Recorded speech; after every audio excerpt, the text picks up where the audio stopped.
The most fun I've had playing Chivalry 2 has been the process of dueling and discovering the possibilities latent within the system of the game, brooding on them, slowly practicing them, and suddenly getting good kills with them.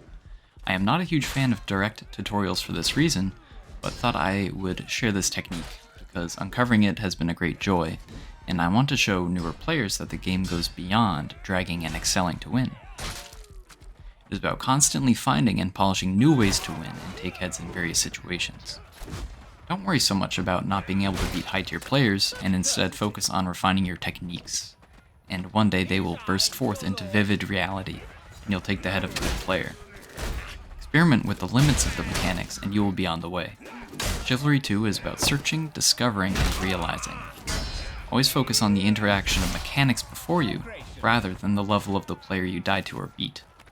There are many videos showing how to do drags and accels in Chivalry 2, and they must be individually mastered, but I would like to show what moving beyond these techniques looks like. Approaching higher level play means that these techniques are a regular part of your arsenal, and you're familiar with putting these techniques together in lethal sequences. These sequences will come about naturally, and across time we may notice these sequences and name them. I'm going to show a technique that I have honed in this manner and am always ready to employ. This technique involves using drags and accels in quick succession. This may be called the Drag-Accel, but I prefer Groundswell Lightning Strike. I would like to say beforehand that I'm not saying that other players do not employ this technique or that they have not done so before me. It is simply that the discovery and refinement of this technique was organic and came from my person.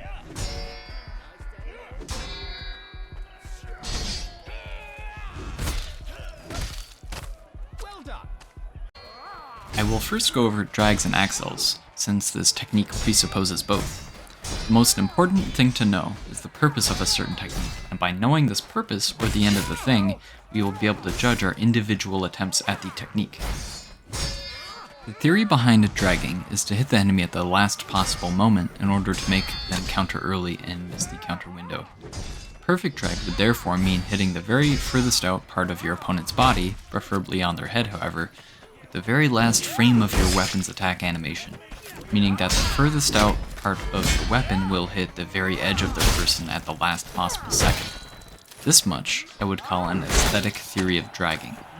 This could be done without swing manipulation. We could begin the swing at the position that would hit them in this way, but true dragging involves beginning from a position that would not, and turning mid-swing, not in the wind-up phase, to achieve this result. This is what throws off the counter timing. The theory behind accelerating is the opposite.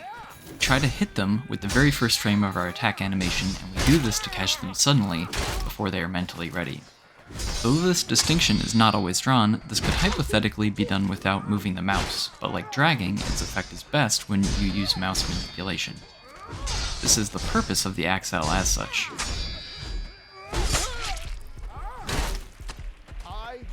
Accels are perhaps the most important tool in any arsenal if we are thinking of the game as a built-up system. Drags become effective when we bite on the initial swing and try to counter it, having our timing being thrown off by the delay of the feint. But this initial biting on the swing is caused by the active threat of accels. If you quickly swing at your opponent enough, they will have to counter or be disarmed. One's dragging game is built most effectively on one's accel game, and this should be intuitively understood and practiced.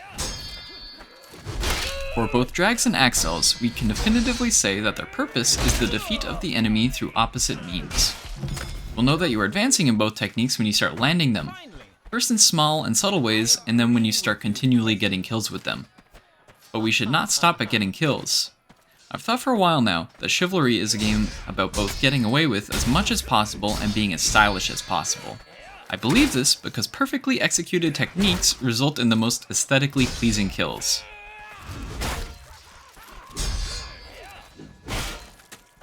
We should want to get kills, but we should also want to get beautiful and definitive kills. We always do this by straining our technique to the utmost.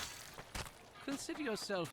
We naturally begin by beautifully killing weaker players, and having these movements internalized, we can begin to get beautiful kills against stronger players. With this in mind, we should practice taking the head in everything we do, except insofar as it is our intention to catch some other part of the body. Never forget the intention to take your opponent's head. as this taking of the head is what will hone your technique. This is because, of course, the head is a smaller area to hit than the body, but more fundamentally, because it is more satisfying, and this is the essential crack cocaine of Chivalry 2.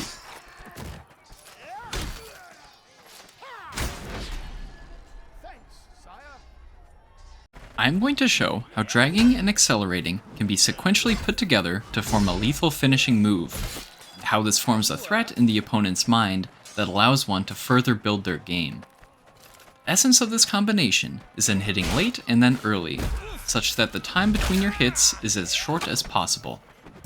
You will know you have done this through its distinct rhythm.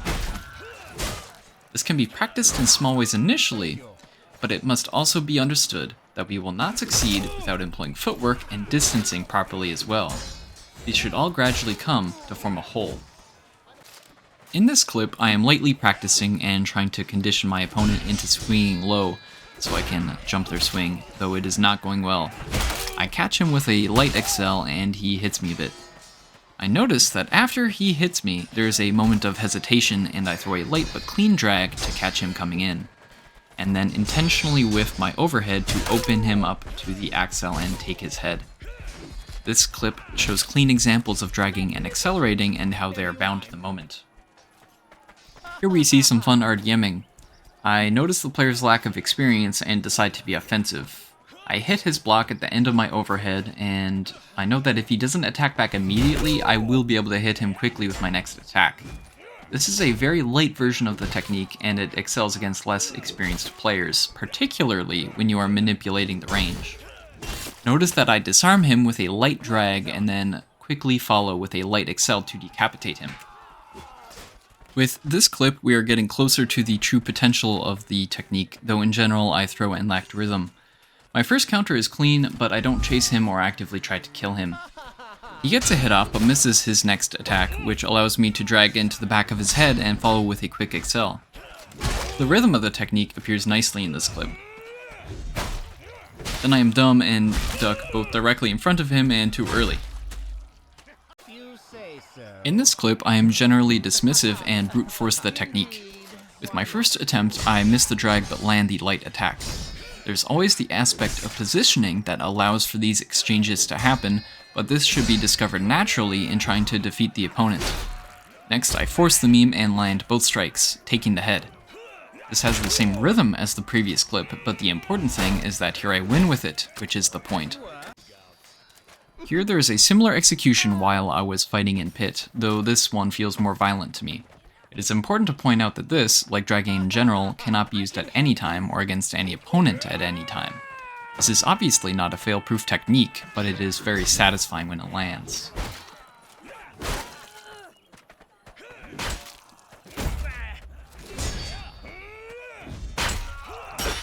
Now we come to the motivation for this video. You will notice that my opponent is better than my previous opponents and counters many of my attacks, though I can still get through thanks to the variety of strikes. When I get the final counter, I drag hard and follow with the Accel. The effect is increased by my movement. I would describe this as a crack moment.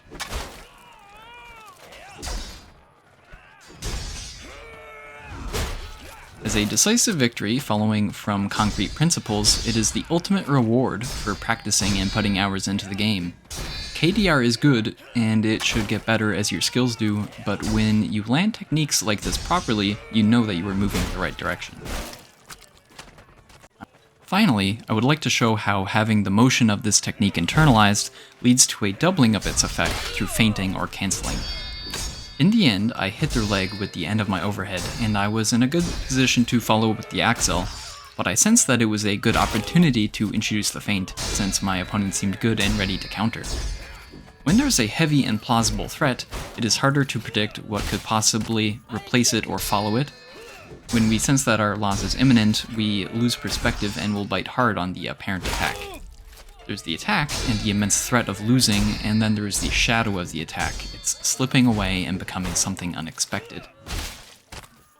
This technique, Groundswell Lightning Strike, is one example of a compound or meta technique. Fundamentally, a technique is something that you can recognize and replicate.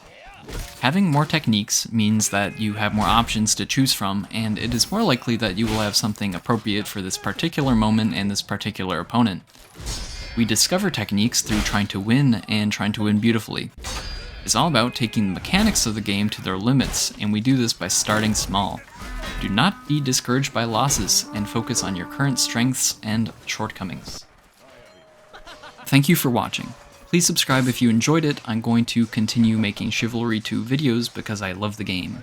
Bye bye.